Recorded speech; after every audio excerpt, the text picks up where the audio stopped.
If your body feels stiff, tight, or restricted, these are the movement patterns your body has lost. Most adults spend years sitting, driving, scrolling, and staying in the same positions all day.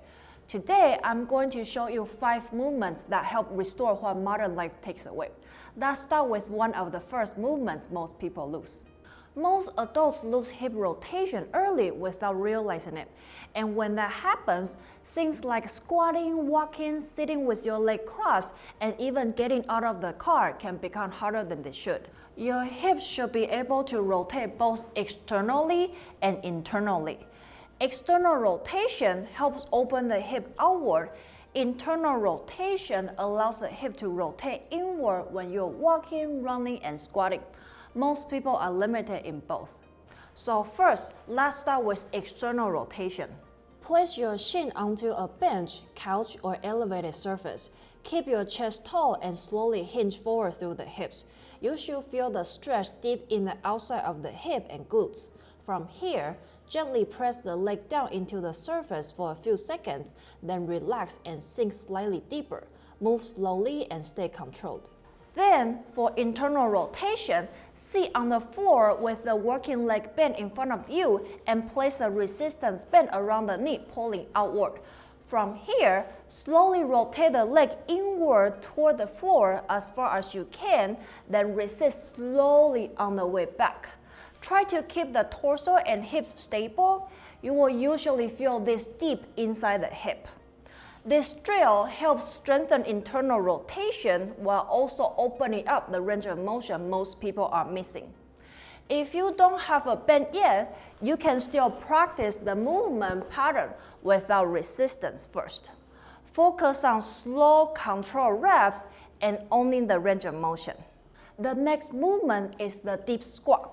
This position helps restore hip mobility, ankle mobility, adductor flexibility, and control through a full range of motion. And despite what people say, deep squats are not bad for your knees. What's usually more harmful is never exposing the joint to full range. Set your feet around shoulder width and slowly sit down as deep as you comfortably can. Your squat does not need to look exactly like someone else's. Structure changes how people squat. Some people with longer femurs and shorter torsos may need a wider stance and more toe turnout to stay balanced. Others can stay more upright naturally with a narrow stance. So instead of forcing a perfect looking squat, find a position where you feel stable, balanced, and comfortable through the hips and feet. If your heels lift or this feels too difficult, elevate the heels with a wedge or hold on to support. Then just spend time there. Shift side to side, breathe, and let the hips gradually open. Start with about 30 to 60 seconds.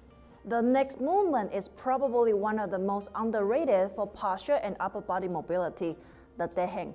When you start hanging again, your shoulders open up, your lats and chest loosen, grip strength improves, and the spine gets gentle decompression. Your shoulders were designed to hang, reach, climb, and support your body weight, but most adults completely stop doing this. Grab a pull-up bar and let your body relax underneath you. Keep your breathing steady and avoid stroking aggressively into the ears.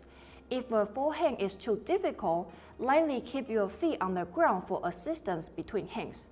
And if you don't have access to a gym, you can get a simple doorway pull-up bar to do this at home. Build toward accumulating around 60 seconds total. Just a few minutes a day can make a huge difference in how your shoulders, neck, and upper back feel. The next movement most adults lose is hip extension. This is what allows you to stand upright efficiently, walk smoothly, sprint, and fully open the front of the hips. But when we sit for hours every day, the hip flexors stay shortened constantly. Over time, they become stiff and restricted. One of the best ways to restore this is the couch stretch. Start in a lunge position with your back foot elevated against a couch, bench, or wall. Then slowly bring your torso upright. Now this part matters. Squeeze the glute on the back leg hard. Keep your ribs stacked over your pelvis and avoid arching through your lower back. You should feel the stretch through the front of the hip and thigh, not compressing in the lower back. You don't need huge movement here, just gently drive the hip forward while maintaining the good squeeze. And as you get more mobile, you can move the back knee closer toward the wall or couch. Spend about 30 to 60 seconds per side. Now here's something modern life quietly destroys: rotation.